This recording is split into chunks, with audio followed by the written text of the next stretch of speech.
Taco Palenque fans, we have something special for you. Try the Casero Taco now for only $2.75 Monday through Thursday. Flavor packed with premium sirloin rice and refried beans. Only at Taco Palenque. At participating locations for limited time, not valid for delivery. Other restrictions may apply.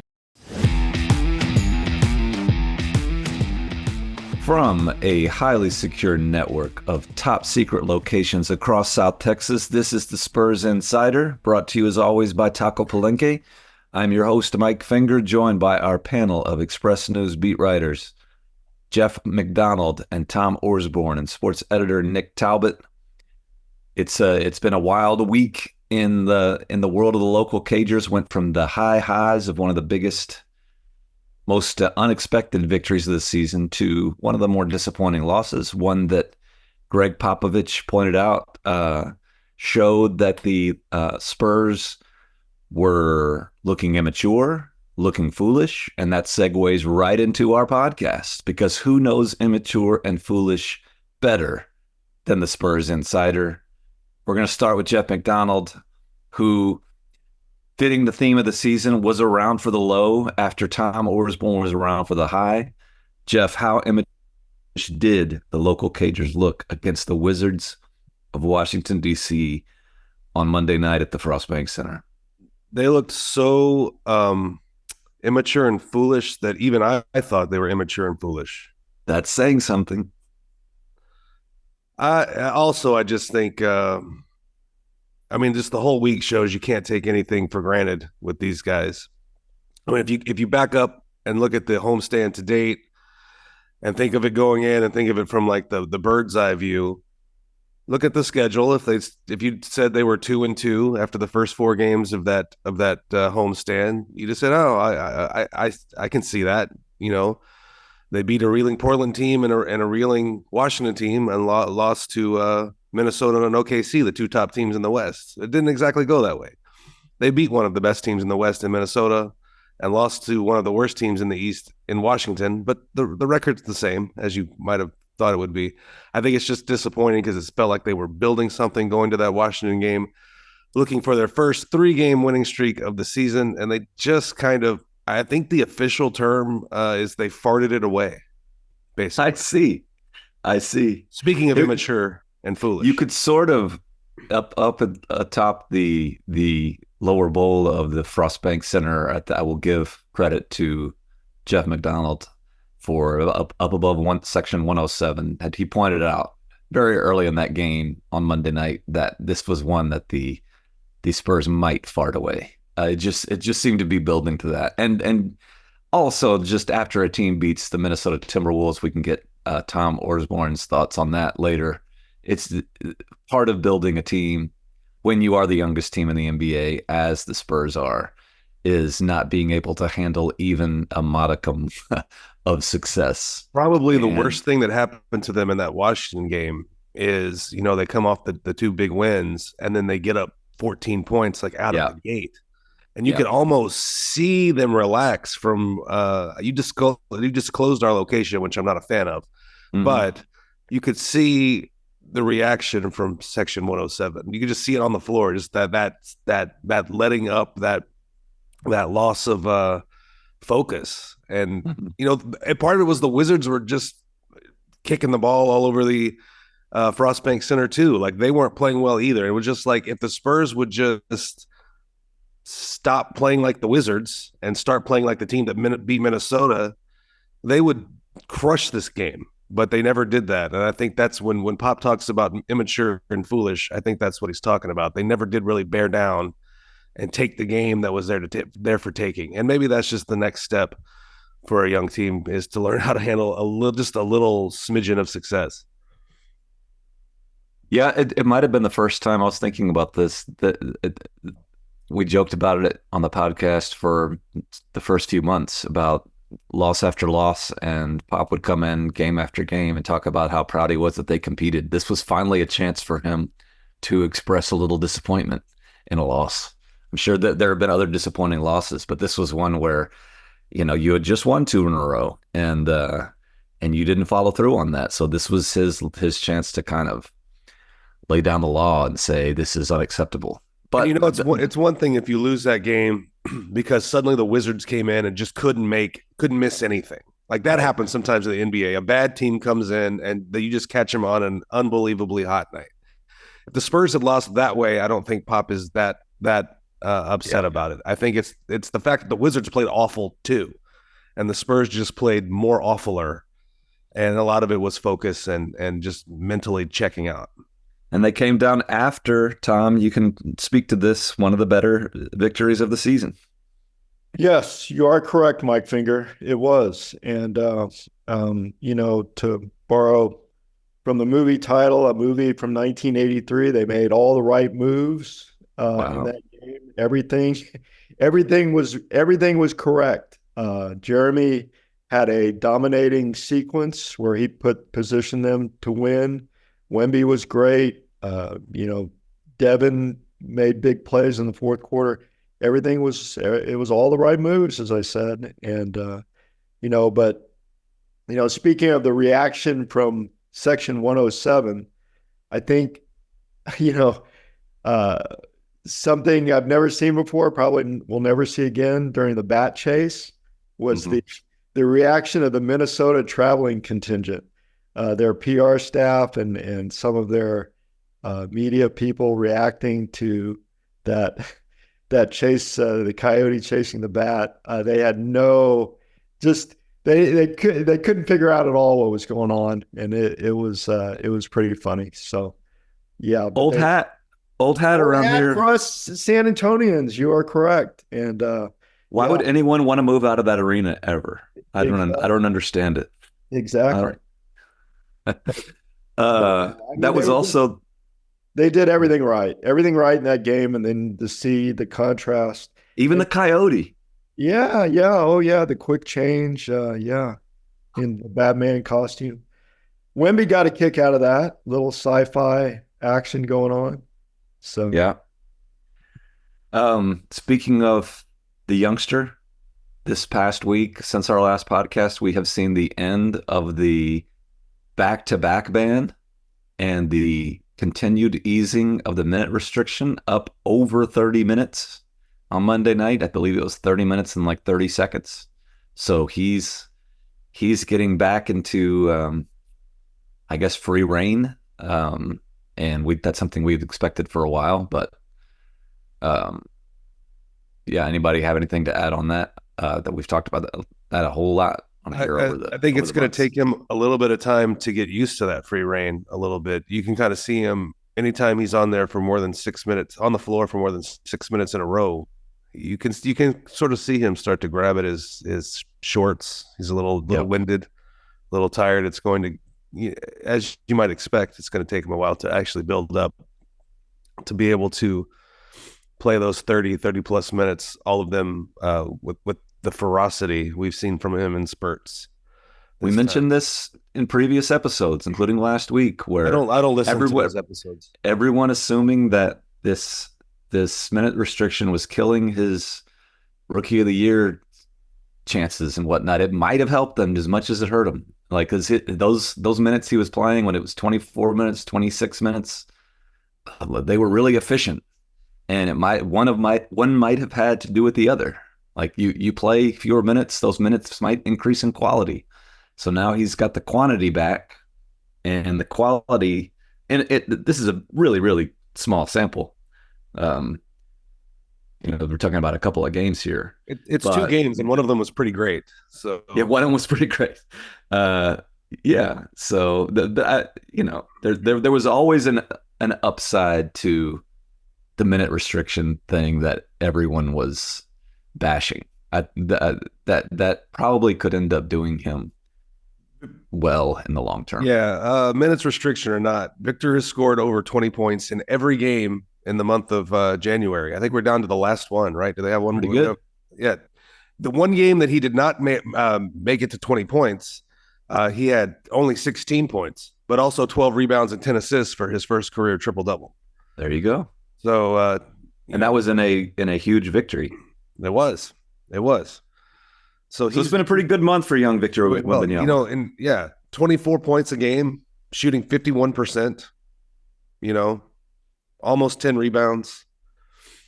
What's happened since our last podcast was the day before the Oklahoma City game when we were trying to take part in the sorghum mill. Yeah, do you want to talk about that again? Let's do it again. I don't, but only to because we don't want to leave the readers hanging. The readers / listeners / viewers, like they want to know what happened in that game. We talked all about it.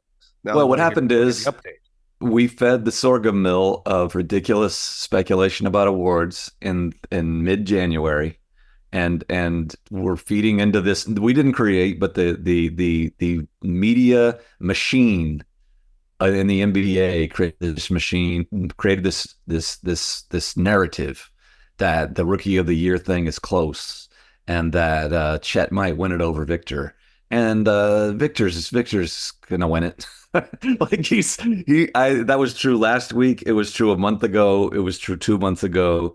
He's gonna win it, and we shouldn't waste our our plural breath on it anymore. Because he's going to win it. You don't like talking. Chet's on a much better team. Victor's going to win the dang award. Here's the one thing all that chatter has created and possibly illuminated about Victor Wembanyama is that kid is a stone cold killer. Like when he gets in his head, he wants to murder someone. And when we watched that in that OKC game, he was going at Chet. Yep. He was going at Chet. And no, I don't care what Victor said afterwards about he wasn't even thinking about that it was Chet or there's a Rookie of the Year race or people might think that Chet is better, that he wasn't thinking about any of that. He wanted to destroy that guy. And you could just see it in his play and the way he played. And it's not just Chet. I've noticed that a lot, especially with like the next game against Portland when they won. The Spurs are blowing that out in the fourth quarter. And Victor wants to go for the big, like late in the fourth, he wants to go for the big exclamation point, screw you, dunk over everybody to just get the crowd going. And he missed it. He got blocked by the side of the backboard, which who even does that?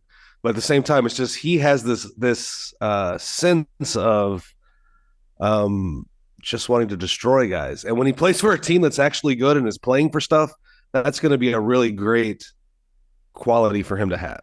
And that's going to be a lot more fun to watch. It's one thing to watch him, dunk and talk trash in what was the score of that OKC game? 140-114 they lost. Like, it's one thing to see him in those, but when those games become games that are close and meaningful, and he just wants to annihilate the competition, I think that's going to be a fun thing for Spurs fans to watch. Hey, he even wanted to annihilate the competition in the Spurs drawing contest, art contest. Remember? Oh, that's a flashback. Yeah, that's right. In recent years, when we've seen the big three go into the Hall of Fame, Tim Duncan, Emmanuel Ginobili, Anthony Parker. I'm not even sure if Tony's full name is Anthony. Why didn't you go Theodore for Tim? That's what I want to know. There you go. Well, that's his middle name. That's why. That's why. Come on, man. Why didn't you call him Tim Ted? Well, Tim Ted Duncan. I should have. We've talked a lot about the different personalities, and we did this for 20 years around here, and how one guy might have been the brain, and one guy might have been the heart, and one guy might have been the soul. Just as a mid-season topic. No, but all of them wanted to kick your ass, though. On young Victor Wembanyama, I see a lot of the Manu traits in him in a way, like what everything Jeff was describing earlier about Victor just wanting to take it at somebody. That was more, and it wasn't because Manu wanted to win awards or anything like that, but Manu had that to me, and tell me if I'm wrong, but Manu had that where he just decided he wanted to just commit homicide on somebody. Like he was taken over, and I see parts of all three of those guys in Victor. But when Jeff talks about that, about how he's just decided this is my game now, that was a Manu thing, wasn't it? Well, I think all of the big three had that. I mean, I think Victor might be like a flashier Tim Duncan, a more ostentatious Tim Duncan too. Okay. Or Tim would want to murder you too, but he wasn't going to tell you about it, and you weren't going to Right. Victor wants to tell you about it. Going to do it. Victor wants to and do it in the flashiest way possible. Yeah. Not Tim would be just like a nice post move that was fundamentally sound and jump hook off the backboard. Vic tried. That was another thing. Vic tried to dunk over Chet in that game. He did dunk on him a couple of times, but there was one late where he was going to try to dunk on this guy in the most audacious way possible, and he missed it. But it's just the mentality of I want to metaphorically end your life is something else from a 20-year-old kid just learning the NBA. Yep.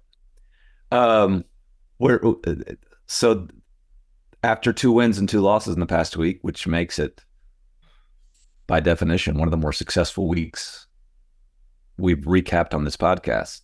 Like the arrow's trending up for the local Cagers despite last night's immature, foolish loss, or how would you categorize it? I mean, they're generally playing better, but it's hard to look at the schedule and go, "Oh, I see a win coming pretty soon." Yeah. Like that. That's part of the reason losing to Washington sort of stings. Is that was one of the few that you go into thinking they really got a shot to win this one. And I believe it's the first time this year they lost a game as a favorite. I think the rare times Vegas tabbed them as a favorite, they've been able to put that game away. That's what makes the Washington game a little disappointing. It's going to be tough against Orlando coming in here next. That's a team that is really on the rise and has a lot of good young talent.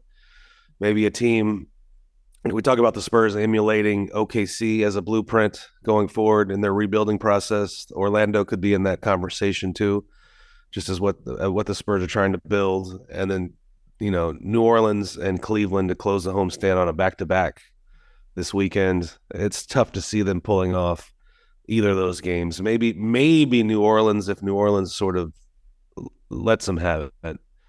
And then the rodeo trip starts, and you look at the rodeo trip schedule, and the only one you're like, just on paper that the Spurs have a shot at is the one at Toronto. And then if that's one that you kind of don't want to win for draft reasons. So right. It's just going to be it's back to this was kind of the easy portion of their schedule in January, really going back to January 10th when they were at Detroit. They've got a Detroit and two Charlottes in there, and a Portland and 2 Washingtons. Like, you thought that's when they were going to stack up some wins, and they sort of did. But now that's over, and you're back to playing teams that are better than you every night, and some of them a lot better than you. I don't want to go ahead, Nick. I said they might not be favored again until March 22nd. That's what the schedule looks like. I mean, that's Memphis at home. It's a long time. Yeah. I don't want to insult the intelligence of the listeners out there, because they're clearly well-informed individuals of discriminating tastes if they're listening to this podcast. So they're up on all this stuff. But just in case, Jeff mentioned in passing there that the game against Toronto is one the local Cagers might not want to win. I wonder if now might be a good time to explain the reasons for that. You can get into all the permutations of possible draft picks next June for the Spurs. The Spurs have the rights to Toronto's first round pick next season, unless the Raptors finish with the 6th pick or better. Right.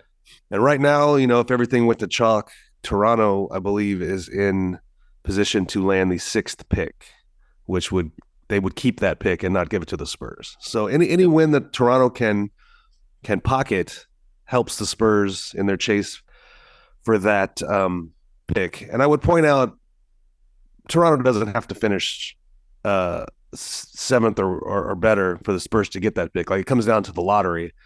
Yeah. And you guys, I haven't done my research. Well, I kind of did, but I don't believe that any lottery drawing has gone completely 1 through 6 to chalk. Like, someone always jumps up. So if Toronto's 7th or 6th, if it's Toronto's 6th, you feel like there's probably a good chance that somebody jumps in there and they drop to 7th. I guess if conversely, they finish 7th, they could jump to 4th. I was going to say, conversely, if they're 7th, there's a chance they could jump up too. But there's another part of this equation too, and this probably isn't the best week to do this, but since we're on the topic, we might as well. if let's say Toronto finishes with the top 6 pick this year, that pick moves to next year, to 25, and I believe it's also top 6 protected in 2025. The scouts, the guys who go around the globe looking at the prospects, they go to college games and they go to international events. They keep saying that this draft isn't that great. That as great as the 2023 draft featuring Victor Wembanyama and Brandon Miller and Scoot Henderson and the Thompson twins and all those guys. Like that was praised as a pretty great draft. This one is not. So I guess looking positive at the fact that the Spurs might not get Toronto's pick this year and definitely won't get Charlotte's pick this year. Maybe pushing it back a year, you could end up with a better player in the 2025. I think the 2025 draft is supposed to be a little better. But that Charlotte pick is lottery protected. That Charlotte pick came to the Spurs from the Atlanta Hawks in the DeJounte Murray trade. That's not going to convey this year. Next year, 2025, will be the last chance for that to convey. Yeah, that's going to end up being second-round picks, I think. That'll end up being second round. You're rooting for Charlotte to somehow become a playoff team next year. That's probably not going to happen. But looking forward, just to review, this year the Spurs have their own pick, and Toronto's pick, if it is 7th or lower. Those are the only 2 they'd have right now. In 2025, they could have as many as 5. That's their own. Atlanta's, they have no matter what. They have Chicago's if it's lower than 10th. They have Charlotte's if it's lower than 14th, which it probably won't be. And they have Toronto's if Toronto's carries over. So there's going to be a lot of picks coming up. Yeah, I think all things being equal, I get what you're saying about the quality of each draft. I think if you can get Toronto's pick this year, you want it. I don't know. Of course, yeah. I don't know what that bird in means. the hand. All that. I don't know what that means. You quote unquote tank those games. I'm not going that far. I know it means you don't.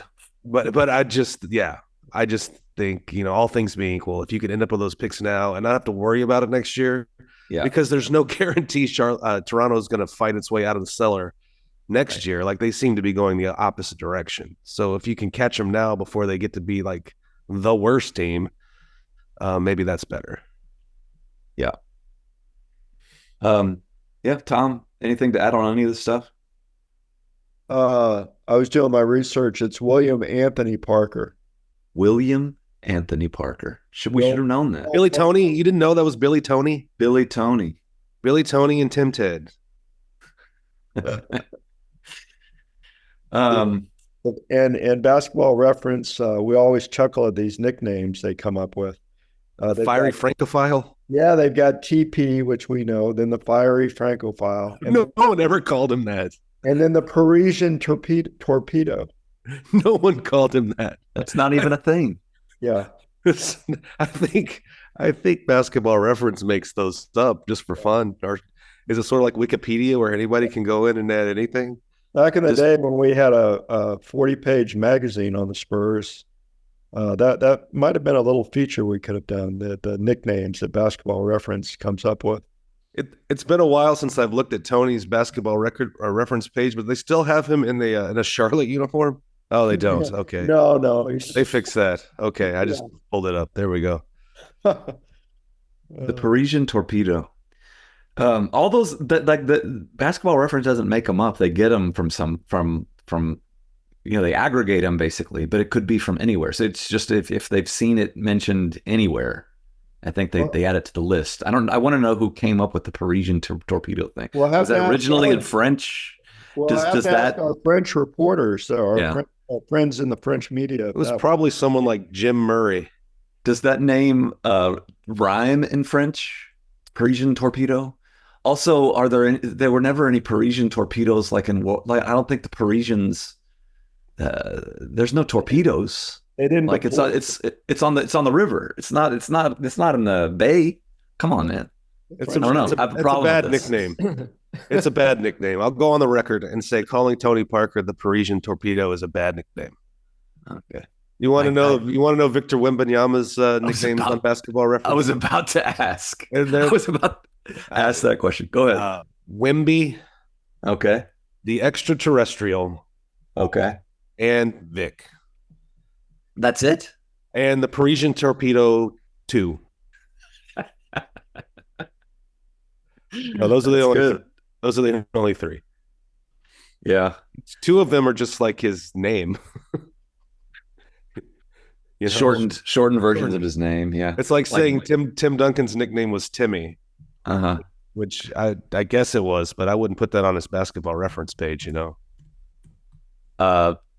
Manu Manu's a regular. Obviously, he's in the front office, but he was flashed on the big screen last night to honor his Batman past.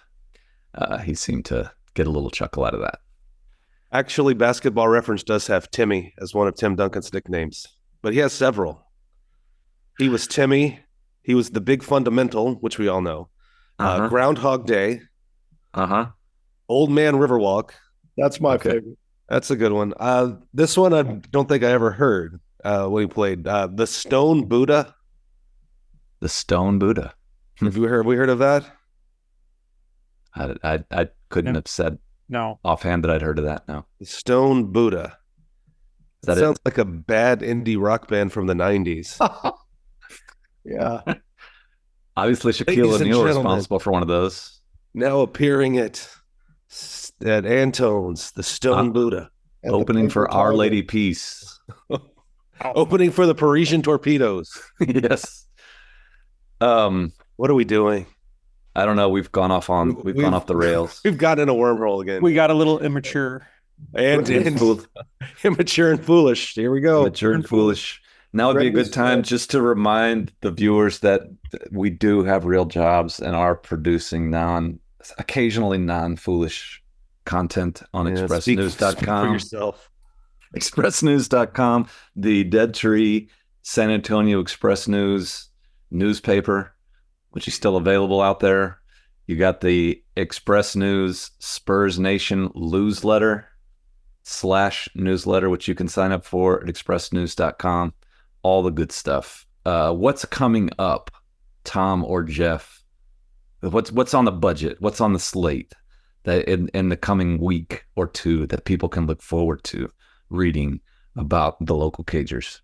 Well, immediately I have to figure out which material that our vainglorious columnist is going to steal, and then I have to pick through the leftovers to figure out something else that's compelling to write about a 10-39 team. Well, but I can tell you, this is very minor and only a small slice of our. I did talk to Dominic Barlow last night about being named to the G League All-Star game, basically, whatever they call that thing.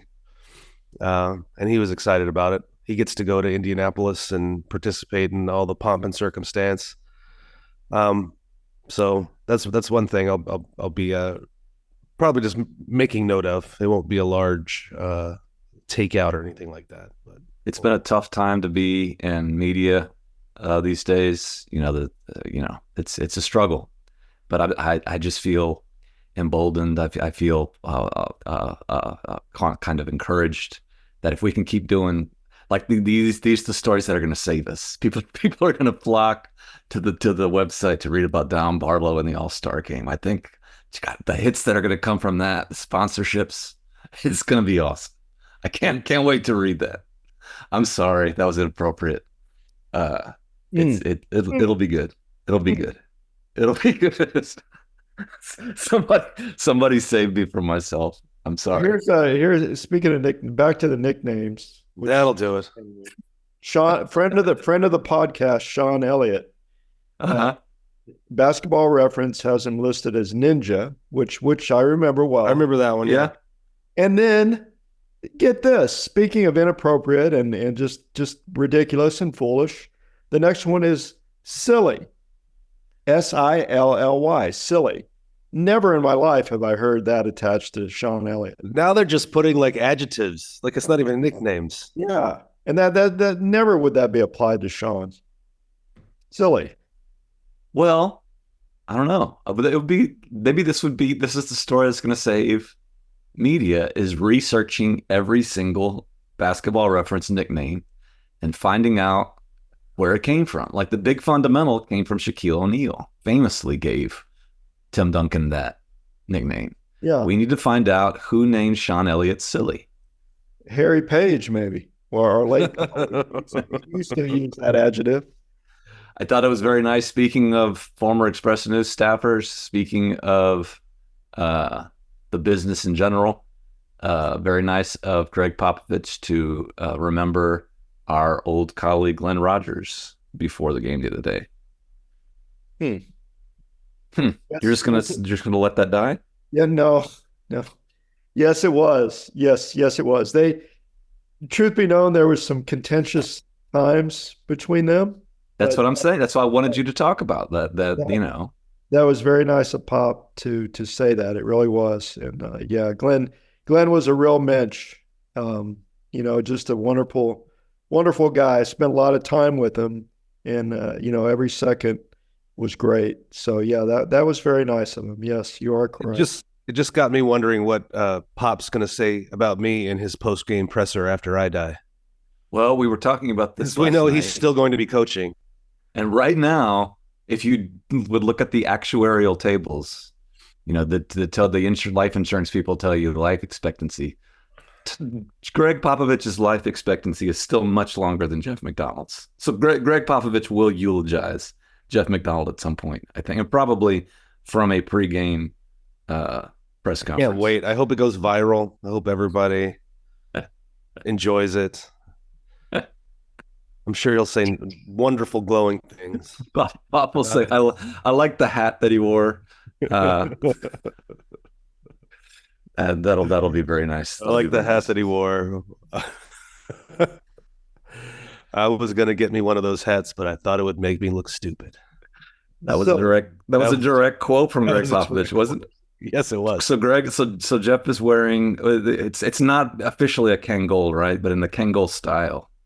Is that fair to say? I couldn't think I could appropriate that, unlike Mike Monroe. It's a driving, what do they call it? A driving cap? Sure. Let's call it that. And what year was this when you first busted this out? Oh, I don't know. LaMarcus was here because he heard it and laughed. So 2017, 18. So Gregg Popovich looks at Jeff McDonald wearing this driving cap and says what? That's a nice hat. I was thinking about getting me one of those, but I was afraid it would make me look stupid. That's how we're going to close this week with an up and down, immature, foolish episode. Nice hat. It's a compliment. It's been. We haven't done our best. We haven't done our worst, but we'll end on an upbeat note of Gregg Popovich offering what he thought was a compliment to Jeff McDonald, which came with a bit of a barb. We have our ups and downs. We have our strikes and gutters throughout our lives. We'll continue to have more of them this week. Until we see you next time, take care of each other and keep it real.